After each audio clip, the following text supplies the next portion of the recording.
anything. But we're going to pattern it around how to get a result that I think you may be looking for. And we even gave it a name. It is how to make solid money as a coach without having to deal with a single broke idiot, ever. So if you like that idea and you're on the live stream, all right, let's check up on people. All right, looks like we have one so far, so that number will grow. Comment or, post or, ask a question and, let's just get started. So, Kristen, let me tell on you. I had this bright idea an hour ago, and you were my first call because I think you have a lot to add for the beginning of this. And it is 1 o'clock. It's 1:20 where you are, right? 12:20. 12:20 in Chiang Mai, Thailand. I'm in Bali. Right? I'm down in Bali. Yep. She's in an even cooler place. So she's like, sure, I'd love to do it. I'm like, great, I'll see you in an hour. She's like, what? I was in bed. so thanks for that. Kristen, do you have some questions? I have a little format, but I'm here to serve you and the people that are viewing. So where should we start? I do. I mean, I love this topic. I was just telling you when you invited me to the call, this is perfect for where I'm personally at with enrolling people into my coaching practice. And so, I mean, I'm a somatic life coach and mindfulness mentor, mindset mentor for high achievers, multi-potentialites. And yeah, so for me, basically, I mean, the problems that I've had with, talking with close and making the offer in the calls that I've been having with people, I have, tons of issues around all of that. So, I guess for me, one of the first questions is just how to talk about money on in the initial session with someone. So I'll for example, I'll have a coaching session with someone and we go to really personal, deep, raw, vulnerable places and we experience this transformation together. And then I feel really awkward transitioning into a money conversation because I tend to connect really deeply with the person I'm talking to and potentially working with. And I'll share how inspired I would be to support them with their journey and to work with them. But then the money thing, I always just end up feeling apologetic. Well, by the way, you have to pay me. I wish I could do this for free with you. You know what I mean? Well, Kristen, I think there's 3 or 4 things, right? One is taking a lot of effort to make sure that the match is right. And we'll dive deep into that as far as the match. But I think there's 2 or 3 other things. One is the money in my opinion, the money should be there. The idea of the money should be part of the equation. In other words, and I'll use the word trick, but I know that's not your way. You don't want the money to be a surprise. Do a free consultation, for my coaching, and then, some coaches, I'm going to have a plenty long rant about 20-year-olds in Lamborghinis. We'll get back to that. But yeah, it's a free consultation and done with a big heart and great value. But people got to know coming in from your lead process, should you decide to go further, my package prices are this, this, and this. Mm-hmm. So one way to, put out that fire is make good and sure that they know at the time that they book the call, and probably during the email confirmation, and extra bonus points if you remind them at the top of the call. And that'll be a really hard thing. Look, I'm going to give you everything, and at the end, you don't need to feel obliged to take my 5K package, but it would really be nice if you did. Make it a joke, right? Mm-hmm. So it's present for the entire call. And then another point that I sense a little bit is this one's a big one. This one's really big. You wouldn't think of dishonoring somebody you cared about, right? Mm-mm. So how about this? We sold more coaching packages than I can count in the business opportunity space. Look, here's how to sell. And Kristen is a mindfulness coach, and she has some specific skills. if you're listening to this call and you want to teach people how to, chase girls and make a lot of money on Facebook, this is relevant for you. If you want to, if you're, it doesn't matter what your coaching idea is, but in business opportunity, where I did a lot of work, we would sell the front end book for, $27 or $47. And then we would have the coaching floor come in and sell the 5K coaching package for brand new business owners in BizOp. And really what they bought was a coach delivering the same exact training as they bought for $27, except they added in accountability, a live person on the other end of the phone, and here's the kicker. It cost $5,000, right? You'll know, you've done coaching clients and you've also given the same caliber of advice to personal friends, right? Yeah. Would you say that it's fair that coaching clients who paid a lot of money for your advice tend to take it? Definitely. Once you're invested, yeah. So let's turn it around and cure the bug. If you're about to close a coaching client and you know that what you have is a good fit for what they need, and you blow the close out of, look, here you are on the spot. If you blow the close over something that is your weakness and not theirs, you're you're taking away the opportunity for them to get that upside. And it's just so cool that it's also true that the spending of the money itself is a big part of the value that they'll get. Because look, pretty much every coach I know, including me, you can get the same advice on YouTube if you look hard enough, right? You can learn anything on YouTube. They're hiring us for some accountability, some interaction, and maybe we have special skills. We'd like to think that we do, but when they commit to that and they spend the money, it's good for us because we make a living, but it's good for them because it's if you spend a few $1,000s to learn something, the odds that you're going to take the person's advice, they're pretty good. So did that help with the question? Or it really does, because I think one thing I struggle with a lot, that I think maybe a lot of other coaches struggle with, is this idea that in order to be worth this value that we want to present, that the price that our coaching packages are, we think, I guess I can just own this, I feel like I have to hone my skills in all these specific ways. I have to get X amount of trainings. I have to be certified in this, this, and this. And even though I do have a coaching certification, it's not enough and I need more, right? And I have to have my perfect program all laid out to the T. And this is, ironically, as a mindset coach, it's harder for me to implement that myself because I get stuck. I think that what we do when we're not making money as coaches is we're stuck looking at our, being self-conscious, right? So thinking I don't have enough to give, when in reality, we know we have enough. We just have to be one step ahead of our clients, or two or three. And right, like you said, to guide them and provide that structure and support for whatever field they're in.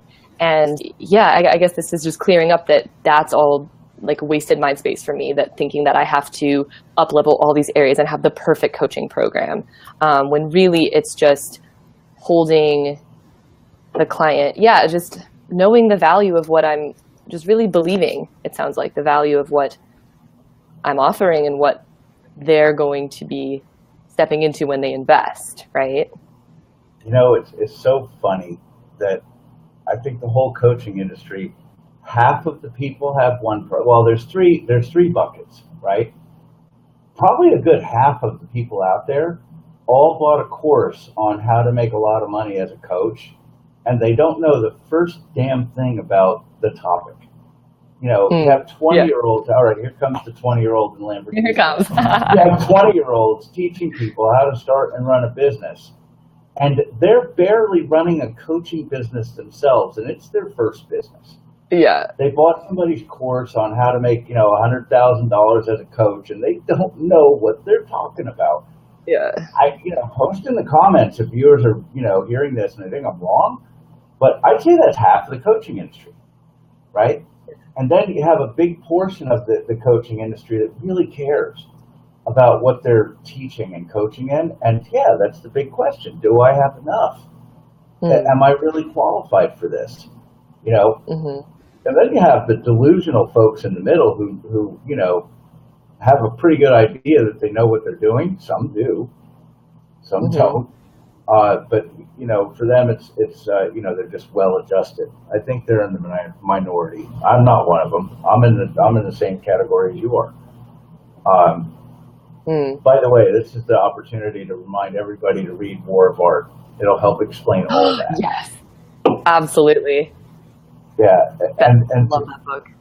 Yeah, to address it directly, Kristen, I probably grossed $30,000 or $40,000 this week as an instructor. I mean, people don't pay that for a college course, and I made it as far as the 9th grade. I've had a lot of experience.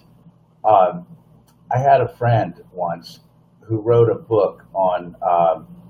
You know, the friend is so sensitive that I'm not going to use the topic. So I had a fictional friend once who wrote a book on potty training premature babies. Right? It's a thing. So actually, I made it up, so I'm guessing it's a thing. So I've told the story 100 times with the real example, but I'll honor my friend because he gets touchy. So they write a book on potty training premature babies, and he wrote me one day. You know, he had written a sales letter. He had done acres of research because he's a really engineering-oriented guy. He researched this 8 ways to Sunday. He interviewed like the world expert from Vienna, really, and he wrote himself an ebook that was a solid value. And right before it goes live, he wants to pull the plug on it and just not do it because he doesn't have a PhD. So he's not a doctor. And, you know, people that know me know that I'm sometimes a little rough around the edges. So I asked him point blank, I said, so you're willing to let hundreds of kids piss in their diapers this week? You're gonna encourage that to happen. Yeah, you don't have a PhD. But these people are not going to find a PhD in Vienna. First off, the guy didn't speak English. I'm adding some true elements. This is true. The guy didn't speak English. So that PhD was as good as non-existent to millions and millions of people who wouldn't relate to him. And if he did speak English, how many people really relate to a research scientist? Right. Not a lot. Exactly. So he had plenty of value to add in that market. And in your market, I'm guessing that everyone you speak with or have spoken with either doesn't have the skill in your particular expertise or they don't believe that they do. Often people have it, true enough. They just don't believe it themselves. Yeah, I really wouldn't worry about it. There's half of the multi-million-dollar earners I know aren't even high school graduates, including me. Right. So, exactly. What else? It totally makes sense. Notes. Yeah. Yeah. I mean, like, I just want to say that completely makes sense, especially for my field, because in my coaching work, I really help people clear out the bullshit that's, you know, been pushed on us from society our entire lives and escape like the illusion and overwhelm of their own mind that keeps them trapped in these limiting thoughts and beliefs that are just keeping them stuck, right? And so in my work, I use like somatic practices to get into the body. I teach yoga, I do wellness, and, you know, we do coaching and everything, but really like it's all about tapping into the inner wisdom that each person has within them to create their life from the inside out. And so for me to even be thinking, I don't have enough what it takes, that's complete opposite to my own philosophy. So it's just ironic as I, you know, remember that my work is all about helping every person I work with tap into what's already there and realizing that these labels that we strive for in society are just illusions. It's just labels put on us to keep us in the rat race, keep us going, and thinking that we don't have enough, that we aren't enough. So yes, that's my long-winded agreeing with you about all of that. And God forbid, you know, I'll really lay this out sometime. You know, I don't know if it rates a lot of time for this call, but I'll tell you this. say you get there, say you get society's label. You know, you're the rich genius sitting up on the hill, right? I've found from personal experience that can be a leash around your neck. Mm-hmm. You got the fancy car. I'll bet you there's lots of guys out there with Lamborghinis that can't make the payments, and it's taken their entire self-esteem down with it. God forbid it gets repossessed. So a lot of those labels are not only worthless, but they're actually harmful, even if you get them. Yeah, so, exactly. And they disconnect people. It can lead to disconnection from a deeper sense of fulfillment in yourself. And people that chase these labels and chase the next upgrade, status, promotion, it's sort of trying to escape, finding some truth within and just having a deeper sense of spiritual connection in some way, whatever word we want to use for that. But it can be a trap, definitely. Yeah. It's, do you happen to have a degree in psychology, Kristen? I do, actually. Oh, God. Do I have your permission to potentially insult you with love? Go for it. I just have a bachelor's. Oh, great. You're right in the crossfire for this dig. It's okay. I've come across a lot of psychology students because I believe that the strongest. I'm not a big fan of college to begin with, but if I were going to be proud of a degree, or I was even going to consider hiring somebody based on their degree, usually I pick the person with experience instead as an employer. But with the only degree that I really kind of like is a major in advertising or journalism and a minor in psychology, because they really matter. Knowing how people tick if you're going to be an advertiser. But I've noticed something. I just picked it up across maybe 20 or 30 folks with bachelors in psychology. Again, I apologize in advance. There's only two jobs that I know of that in the traditional world that you can even get with that degree: social worker or prison guard or prison counselor or a social worker. Oh, man. Maybe an NGO, right? Really, you need the master's and the PhD to do it. And I did research for a year. Boom. And to a person, you have not revealed yourself as crazy, but to a person of the people that I kind of studied that had bachelors in psychology, they were all half crazy. and that told me something. Oh. That told me that, that phrase, you teach best what you most need to learn, really. Yeah. So I can tell you that when I coach people on marketing, I get fed back great value all the time. So, it would be great if we could just put the "am I worthy of teaching this" straight to bed. And here's the postscript on the gravestone for it. If you're familiar with Stephen Pressfield's War of Art, idiot masters, or people that portray themselves as masters but they're not, they will be out there beating their chest about how great they are, or that they are masters. Real masters create other masters quietly, right? I've rarely ever written a piece of copy that I liked myself, right? And maybe that's my self-esteem, but the story that I like to tell myself to feel better about it is, that must prove that I'm a master because I hate it. Because I hate it. Because I doubt myself. Yeah. It's either true or a great story. So what else do you have on the question list?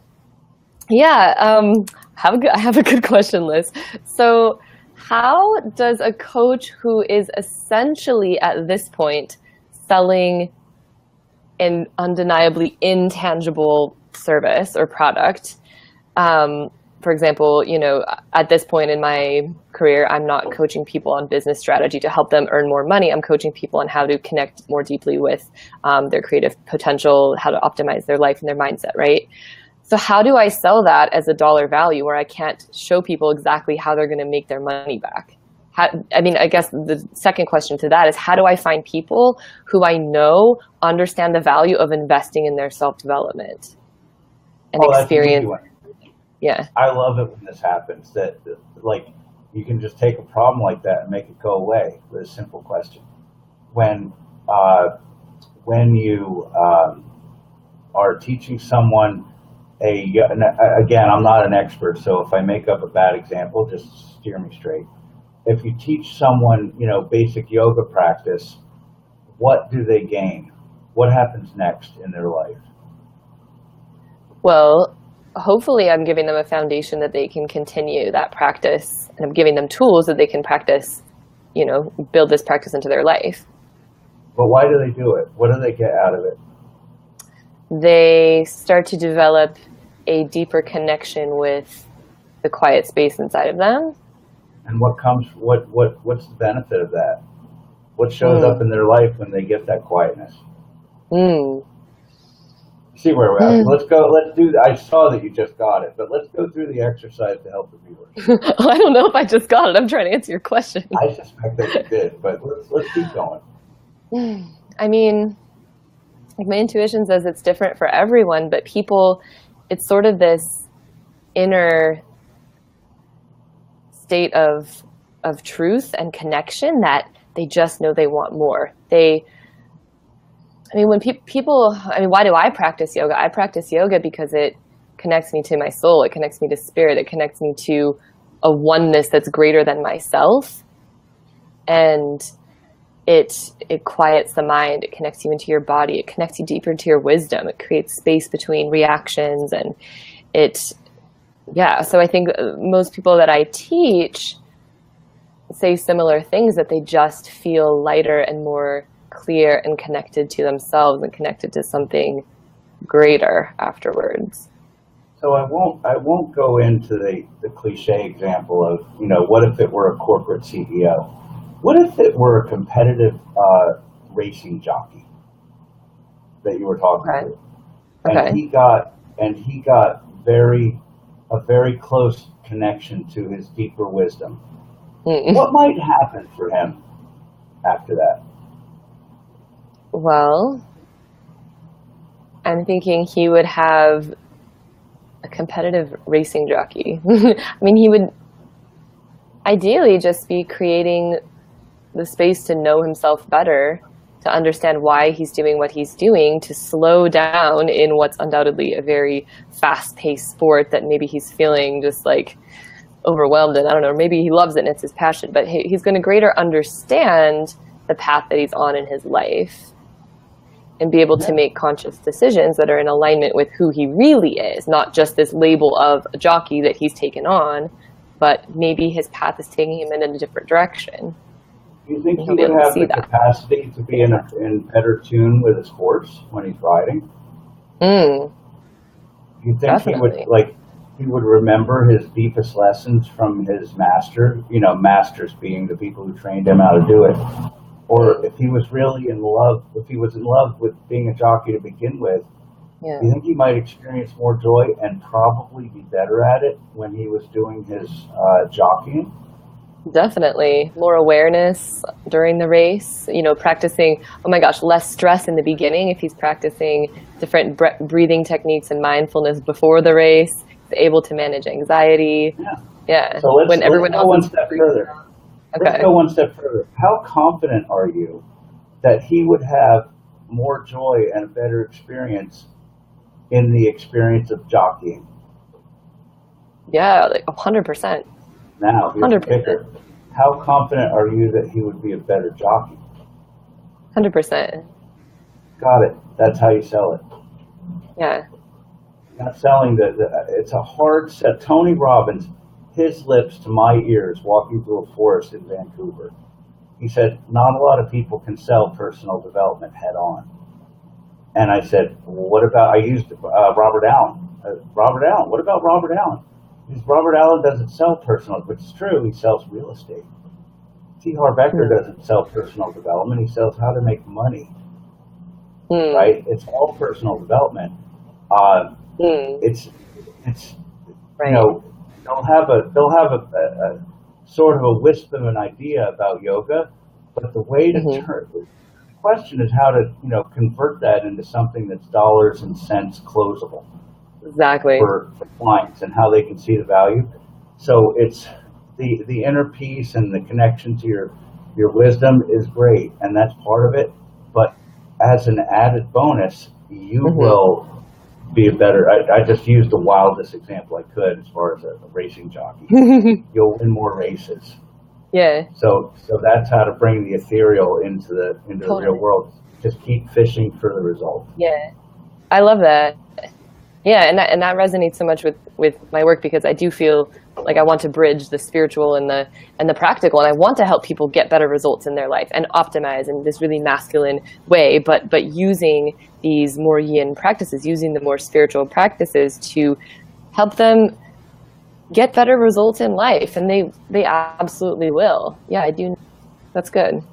Yeah, yeah. I mean, Mm. coaches have to make a living, so the secret is just take the truth that we know to be true.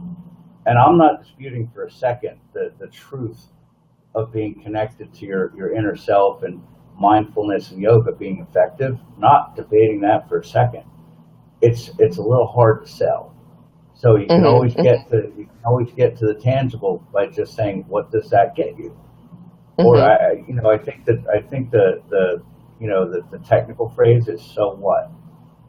So Yeah. your wisdom, you connect to your wisdom. So what? Yeah. Well, So what? you're more clear at your work. You make better decisions.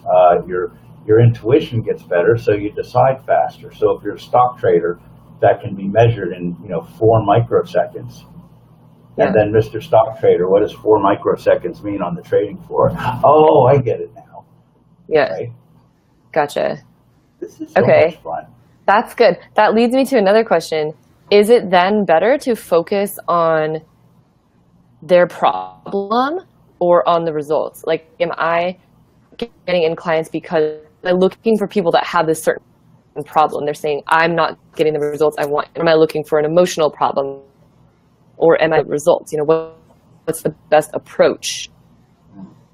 So there's 2 ways to answer that. If you're building your own, intake process or lead process, the correct answer is both. Problem first, solution second. Mm-hmm. Mm-hmm. I mean, some of the copywriting trainers will say, you have to elaborate on the problem.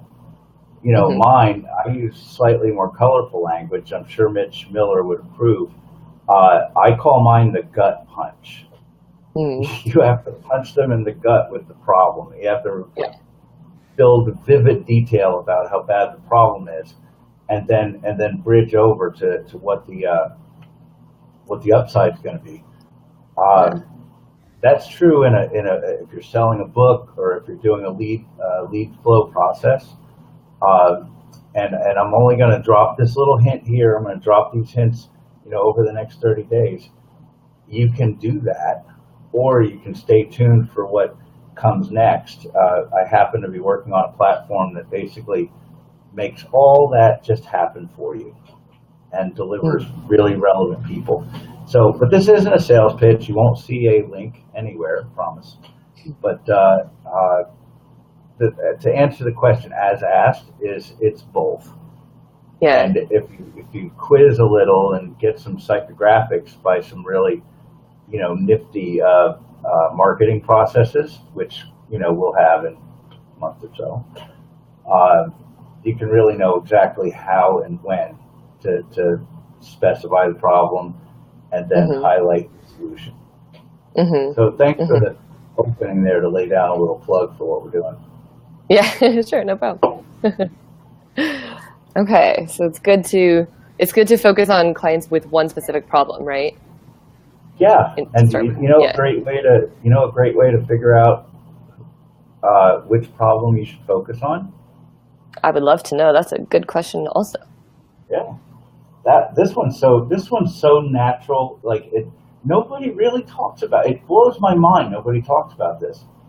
What is the single biggest cool thing that you can add to people's lives?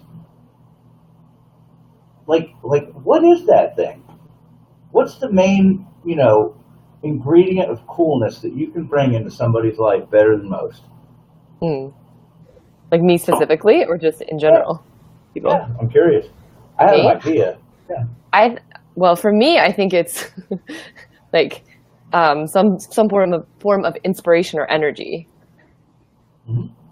I think that's, yeah. I don't think it's so much knowledge or specific action steps right now. It's just like I love to infuse people with the energy to,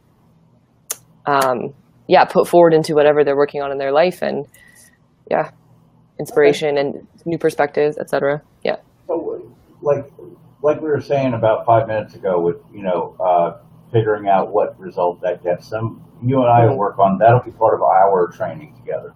mm, Um, the, the the best way for a coach to find out, especially a new coach, what avatar do I want? Who is my avatar? Where are they? They don't stop to ask the question, who do I want to serve? Like in mm, a perfect day for me, it's first exercise I put you through. What does a perfect day look like for me? And nobody does it. Like they want to do the research and find out where the money is. I see people writing sales copy all the time who can't write copy, not to save their life, but they heard it makes a lot of money, and mm, it's so bad because they never get good at it, right? And they mm, hate it when they do make a living at it. They hate it. People should mm. ask themselves, what's my gift? Because usually when you're good at something, it's something that you really love. I love Mhm. how I love that the world works like that, right? It's Um, amazing. best place to start for a lot of new coaches and even coaches that aren't happy is get crystal clear on what you want your coaching experience to look like. That Right. starts to give you the power to say no to people. Because in the Hmm. title of this whole series, we're promising to not have to deal with a single broke idiot ever. If you are a coach who prefers broke idiots, I'm pretty sure I can't help. Other coaches for that can help you find the broke idiot. We will find a way to make money from the referral. Yeah. So what else you got Yeah, on the question? that's great. Let's see. I guess just had like a couple other little questions. I mean, as you know, I'm interested in doing group programs as well. So I just sort of have some general, just your general thoughts on, are group programs as sustainable an option as one-on-one programs? Can you make as, good of money with if you only do group programs? Talking about maybe like online courses, online groups, live retreats and workshops. Do you think that's as viable source as one-on-one? I do, and I have a great quip to make my point. You are one of the coolest people that I've run into in a long time, and say for the viewers how it is that we know each other. Oh, how through all of our Chiang Mai people, through my mastermind, And you Erica, are a Carolina. member of one of my group programs. So Of yeah, course, group yeah. programs Just have joined value, it. and they work. Yeah, Um, sure, that's true. Okay, group program. yeah, and I think to be specific, right? My group program, and trust me, not a sales pitch. It's great how you like set me up. It's like we talked about it in advance, which is good. Yeah. Not this. Uh, my group program is like one teacher, interacting with 10 students, right? And then the students interacting with each other. I think it's cool to point out that your vision, and correct me, for what a group program is it's either, it's 3 or 4 or 5 teachers that are Mm. pointing out to a little bit larger of a group. Is that fair to say? Well, I guess I haven't been thinking that. I guess what I've been thinking is sort of me as the coach with a group, but I'm definitely, I love working on teams. So yeah, I guess I'm open to these bigger events too. Yeah, in the Okay. longer term, like Yeah. conferences or doing, so when I do retreats, I do run yoga retreats, and those are with multiple facilitators. So if I'm doing yoga and mindfulness, we have a, person doing other things and whatever. So all kinds of models. I mean, I'm hard to rein in. I want to do it all. It goes to, it should be said that group programs, once and for all, are dynamite things, right? Yeah. Here's a couple of, love sonnets to group programs. First off, they scale. Hmm. You can do a group program with 2 people, 3 people, 10, or, even 20, and price it accordingly. So when you're doing only one-on-ones, that's a serious flaw in your business model. There are Hmm. ways to overcome it. I have some pretty slick ones, but that's a big problem. Is if someone only does one-to-one. So group coaching is great for that. Hmm. If you do it right, because I happen to know that you really love, working inside groups and Hmm. adding value with that dynamic. If you really Hmm. focus on doing it right, you can leverage the direct strengths. I mean, if it's yoga, some of the group may be further along, with learning yoga, so they can help others. But you can also leverage some of the underlying things like personality types. Some Hmm. people like to lead, some people like to follow, for example.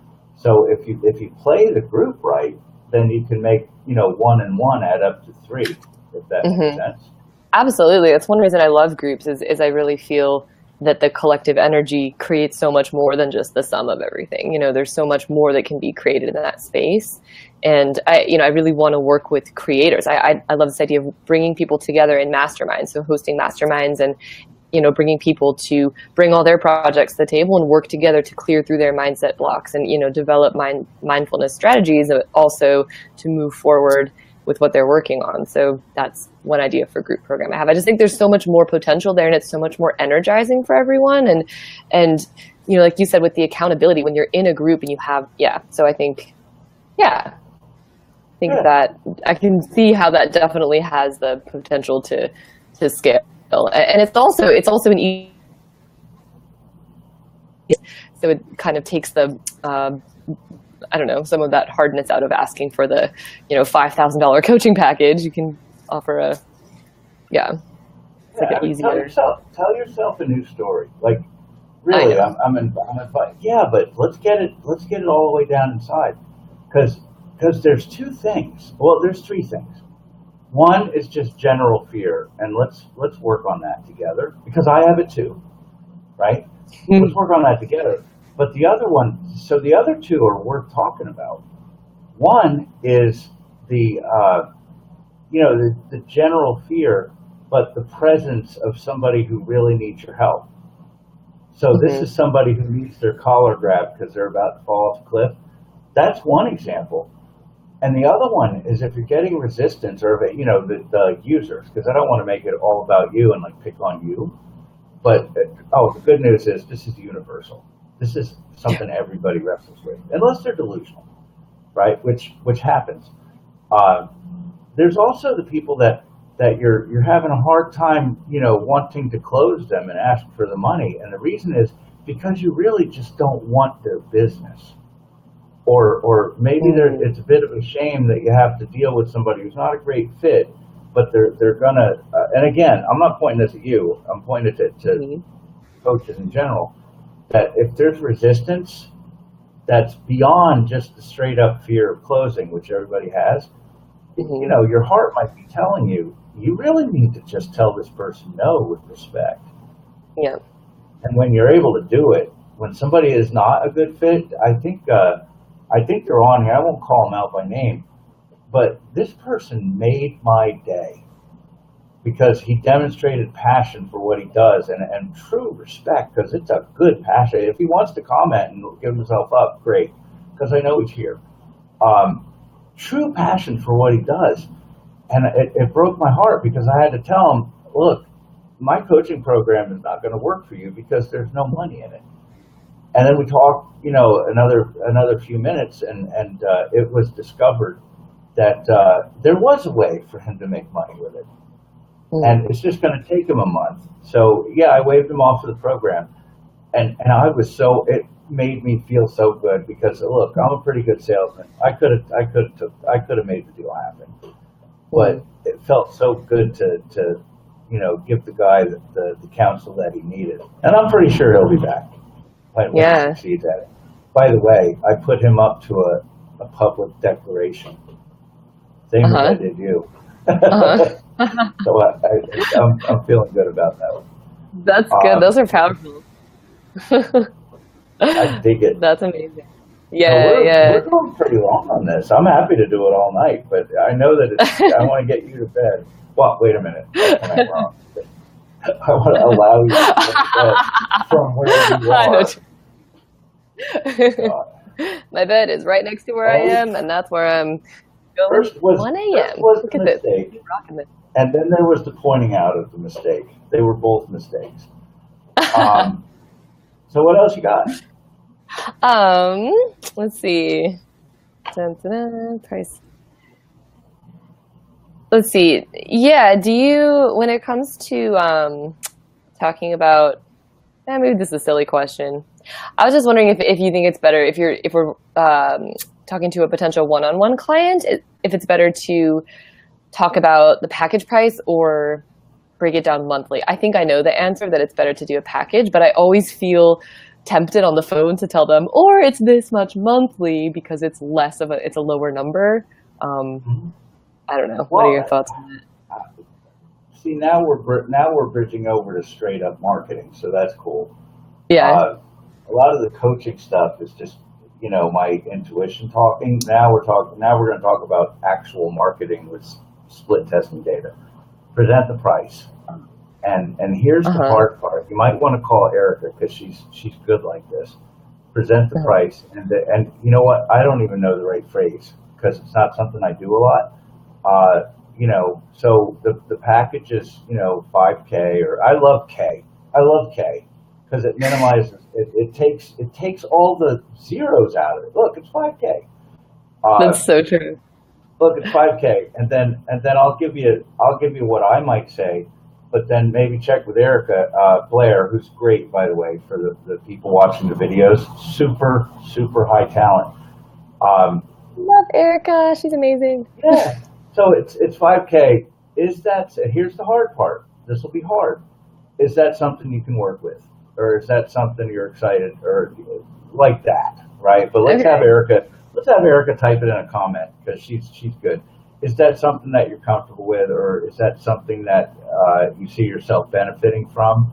And then Uh-huh. shut up, right? And then stop talking. Like an old salesman's rule that really is true Yeah. is when you ask somebody for a close, the first person who talks loses.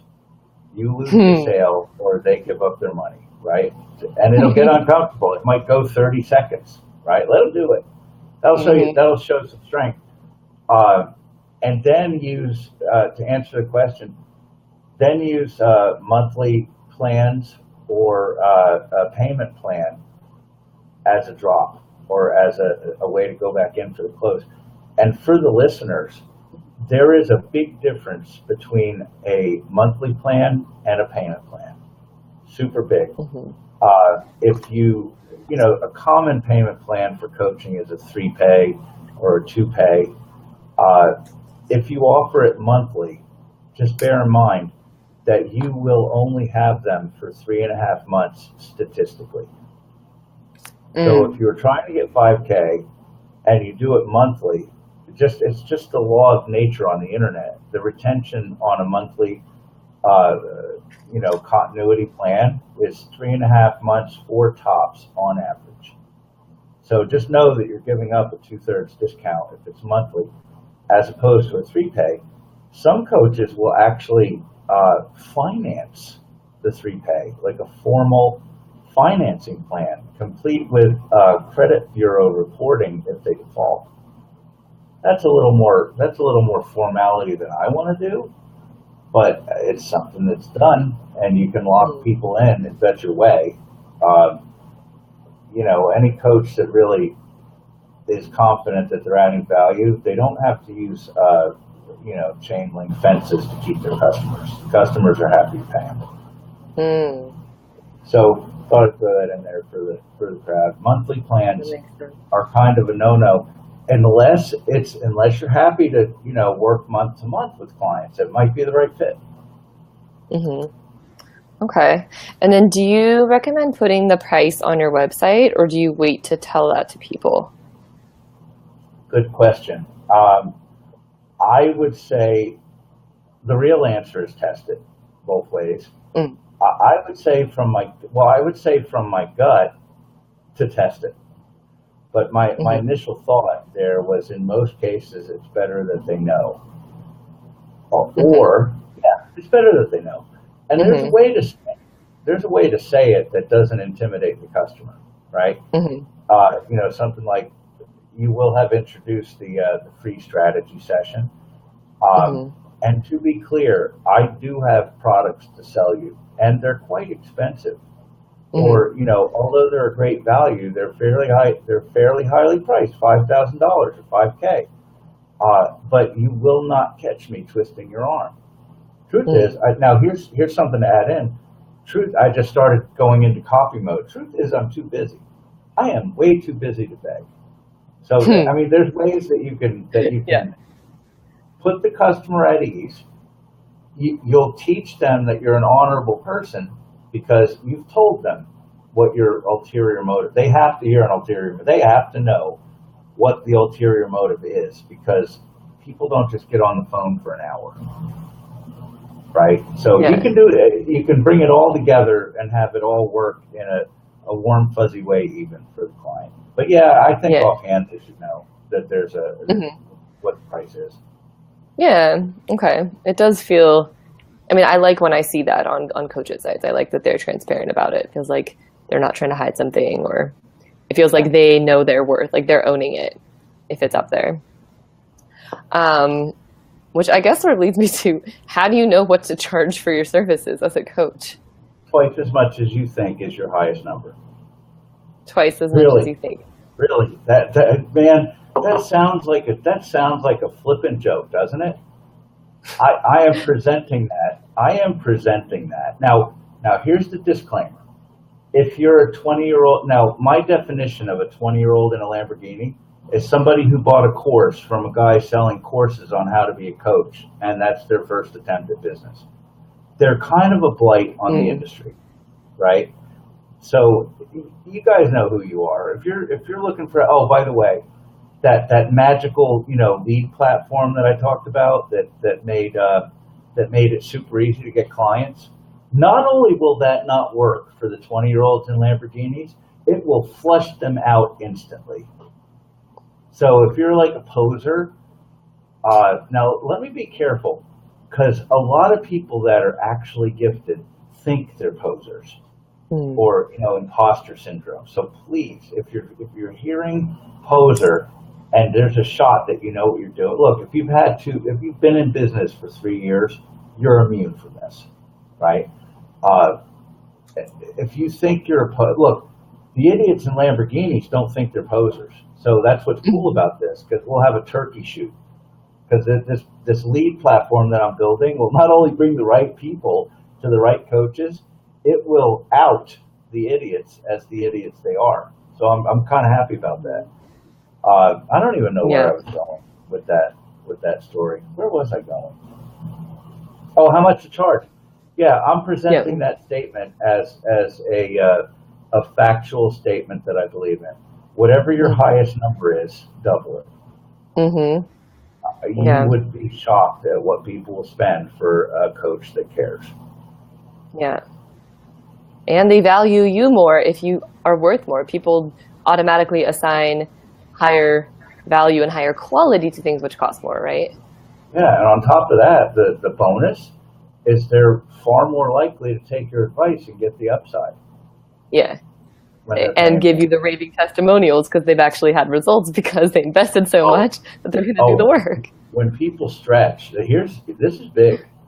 When people stretch financially, they compensate by this. But if you're listening to the video, this is the soundbite for this video. When people stretch financially, they compensate for that pain by adding it to their identity. I am the kind of person that spends $3,000 on a dinner. I did that once, and that's the story I told myself to not jump off a building, right? I'm the kind of person who spends $10K on coaches because I got it like that, right? It's in their identity. And you know what people do when something is a new part of their identity? They share it on Facebook. So yeah, it's totally cool. That's God, I awesome. love that. That's the soundbite, I hope. I love that. Yeah, sound bites going on Twitter. It's going viral. Yeah, I that's have to great because hire I have it's to hire teaching a them to Cato. automatically upload. Yeah, I have to hire a Cato to like cut up all my videos and mix them around Yeah, exactly. and try and beat me up once in a while. No, I like that. So Paul, we're coming up on 45 minutes. I only asked for 20, but That's right. We've if been you have any doing. questions, we'll get any more. We'll get that covered, and then wrap it up. And by the way, I'm looking at the comments. They worked tonight. They didn't last night. If anybody has any questions to add in around this topic or anything you think really, let's hear it, and we'll add it to the discussion. But any other questions? Um, that's pretty much worked through the questions I had thought of, and have been thinking of now. I mean, yeah, feeling pretty filled with good info. Yeah, it's pretty much what I'm taking is we just have like it sounds like when we from what you just said, when we double the rate that we think we're worth, we're actually doing the potential client a favor anyway. We're teaching them to up level. So it's just owning that. And it's scary. And It's scary. It's scary. And not everybody's going to get that, but it is the truth. This is me saying it to you for the value of you being a friend. And I happen to be looking at you have a laptop. I'm jealous because my camera's up so high. I always look like I'm looking somewhere else. It's really true. And internalizing that truth is going to bring you a lot of gifts, Kristen. That's to you directly. The really cool thing about doing videos like this is it's true for everybody else also. It is. It's just great when it works out like that. So many universal when the time truths. comes, So when the cool. time comes to lay it down and actually ask somebody for that, it's going to be hard. But I'll tell you what, when somebody says yeah, and people will say no. People say no to Chet Holmes. Well, Chet Holmes passed away. People said no to Gary Halbert and Chet Holmes and Jay Abraham. And these guys are like the best, right? So people will say no to a high number sometimes. I mean, granted, more often than we'd like to admit as coaches, we're being told no because we didn't pitch it right. Let's be honest. That's just the truth. But some people just don't have 10K or 5K, right? Mm-hmm. So you will hear no's, and you'll hear more no's at the higher price point. But the ones that, man, when you sell one for that price point and you get that edification, that's a nice little dance party. And those customers are so much fun to work with. They're more serious. They're everything. So there's that. I had a little note, and I think I'll let you off the hook really soon. And that is, I want to do some housekeeping. I want to, ask how we did. Was this fun for you? And I want to invite people to maybe you can help, Kristen. I want to say that look, this is my third live stream. Really put off doing it, and I'm happy to be doing them. I hope the value's good. And this is not, I have not laid down a link. I have not asked for a nickel. And I'm doing this for the love of the game. And I really do love it, right? Help me out. I mean, I'm not driving this with Facebook ads. If you got value, say something. Share it. Tell a friend to come listen at it. Sooner or later, I'm going to lay down a link. And when I do, it's going to be 2K or 15K. Remember we were talking about warning people about the price? But it's not going to happen for at least a few videos. And when I do, I'm not going to twist your arm over it. Because the truth is, I really actually am too busy to beg. So, Kristen, how was it? Did you like it? I got value. Good. This has been a blast. I'm super glad that you woke me up right before I went to sleep because this has been amazing. Super exciting to just be sharing this stuff with you, and it's been great, and I hope that everybody watching has got some value, and Yeah, And I can't see in, who's on here, but in true TV style, man, I feel like a television announcer. I had this idea just tonight, right? You were first. Brian Casavanga, who is the lead funnel writer from Mind Valley, he's going to be the guest tomorrow night. wow. We have Mitch Miller Wednesday or Thursday night, big star. And if you, Shayla's going to come. If you're, one of my friends or one of my clients, or particular, not just the big shots, everybody who's willing to participate in this, and maybe even get some shots fired at them with the psychology specialist. Yes. If you're willing to come on and do this, this is so much fun for me. I have 30 slots. I think like 25 of them are left, and it won't cost you a nickel. So I guess Definitely recommend doing it if you're listening. All right. Yeah. Sounds good. All right. Thanks, Kristen. Thanks a lot, and we'll talk soon. Sounds good. Bye, guys. Bye.